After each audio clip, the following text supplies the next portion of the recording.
Now, we all know that grids aren't always perfectly square. It's very common that you can find an 1/8 of an inch difference across a 2-inch run like this.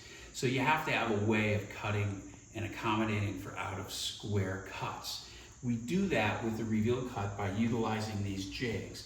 So in this case, let's assume that we're measuring out a 13-inch cut on one side and 13 1/8 on the other. So we've got a grid that's slightly out of square, which is not really uncommon, especially when you're doing older buildings.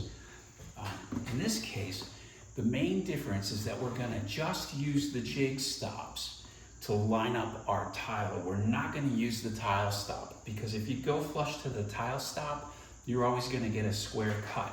But by offsetting these jig stops 1/8 of an inch, we're gonna be able to accommodate that 1/8 of an inch variance.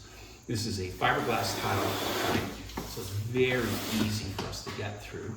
We make our sizing cut in a single pass of this square-tagular cartridge, peel it off, and we now have a tile that's perfectly sized with a 1/8 inch difference from one side to the other.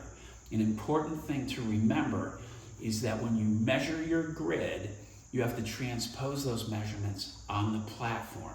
So your right becomes your left becomes your right, because the tile has a different orientation from when it's hanging to when it's being cut. So take your measurements for the right side of the grid and the left side, transpose them onto the measurements here for the jig stops, and you get a perfect cut.